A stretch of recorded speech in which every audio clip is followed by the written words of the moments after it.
Aujourd'hui, journée sans coach. Soutien aux conseillers techniques et sportifs, les CTS. Laissez-nous les moyens de nous préparer sereinement aux grandes compétitions. Ce message sur Twitter du 3 mai dernier est celui du sauteur à la perche et champion olympique Renaud Lavillenie. Comme 400 sportifs de haut niveau qui multiplient les actions de solidarité à leur encadrement partout dans nos territoires, comme 1300 CTS qui viennent d'écrire au président de la République, comme la quasi-totalité des présidents de fédérations sportives, comme les organisations syndicales, nous ne comprenons pas votre obstination à vouloir passer en force sur la réforme des CTS qui crée depuis maintenant 8 mois une crise de confiance sans précédent dans le monde du sport. À 15 mois des Jeux d'été de Tokyo, les risques de déstabilisation sont réels. La mobilisation s'intensifie et les menaces de boycott commencent à peser sur les réunions d'organisation de nos Jeux de 2024 en France. Madame la ministre, ma question est simple. Allez-vous enfin annoncer un moratoire d'ici 2024 sur l'évolution du statut des CTS ? Comme pour tout budget, vous le savez, l'affichage et il y a la réalité. Pour le sport, lorsque l'on prend en compte les effets de périmètre, avec le transfert sur le programme 219 de la masse salariale des CS et que l'on exclut le programme 350 sur les Jeux Olympiques, qui relève d'une logique distincte, les crédits consacrés au sport n'augmentent que de 1,7 million d'euros. Je parlerai donc de stagnation. Si on ajoute 1,7 million d'euros de crédits budgétaires en plus aux 28 millions que je viens d'évoquer pour les équipements sportifs de la Solidéo, nous sommes plus proches, Madame la Ministre, d'une augmentation de 4% des crédits que des 9,8% affichés.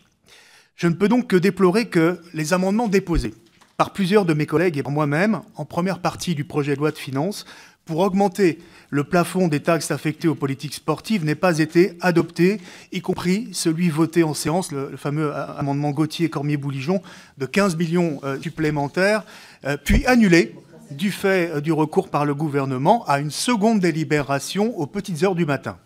C'est d'autant plus dommageable que les recettes de ces taxes affectées au sport, et notamment la taxe Buffet, dont le rendement augmentera du fait des droits télé du foot professionnel de 25 millions d'euros d'ici 2021, et la taxe sur les paris sportifs dont le produit a augmenté de 80% depuis 2015 sont très dynamiques, et que l'affectation de ces deux taxes répond pleinement à une logique de financement des politiques sportives par l'économie du sport. On a abouti ainsi à une évolution paradoxale.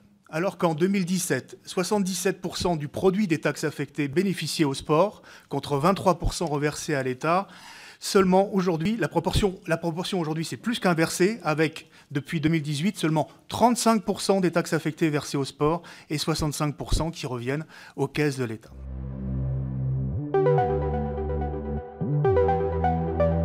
La création de l'Agence nationale du sport, vous le savez, intervient dans un contexte d'effacement programmé du ministère en charge des sports, avec de nombreuses incertitudes. Les parlementaires, qui n'ont pas été associés aux travaux sur la gouvernance du sport, ne sont pas seulement là, Madame la Ministre, pour faire remonter les bonnes pratiques identifiées dans les territoires, comme vous nous l'avez indiqué tout à l'heure. Ils doivent exercer, je pense, un contrôle étroit de l'Agence nationale du sport au titre de l'exécution budgétaire. C'est vrai que j'en conviens, pendant la concertation qui a eu lieu avec les acteurs de l'écosystème sportif, vous avez raison, Monsieur Juanico, tout à l'heure, de dire que vous n'avez pas été associé. Cependant, par la suite, dans toute la préfiguration, toute cette phase de création de l'agence, j'ai pu moi-même vous recevoir, tous les deux, dans mon bureau, à vous expliquer, à vous écouter, à entendre effectivement ce que vous aviez à dire sur ces transformations. Et je suis tout à fait d'accord avec vous. Bien sûr, cette agence ne peut être comprise que dans l'autre aussi réforme que nous sommes en train de mener et qui aujourd'hui n'est pas aboutie encore, qui est l'organisation territoriale de l'État.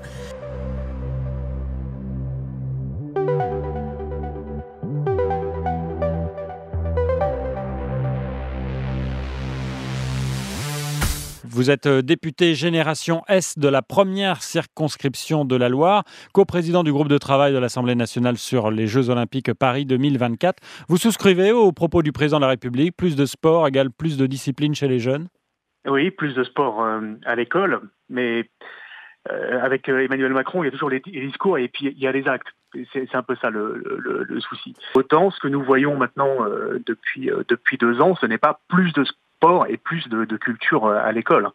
Il y a moins de sport avec la fin des temps d'activité périscolaire qui permettaient de faire découvrir chaque jour des disciplines à des jeunes élèves. Et ce qui nous manque, c'est une loi sport et société, aujourd'hui une loi d'héritage pour les Jeux olympiques et paralympiques de Paris 2024. Régis Juanico, justement, vous coprésidez le groupe de travail de l'Assemblée nationale sur les Jeux olympiques et paralympiques Paris 2024.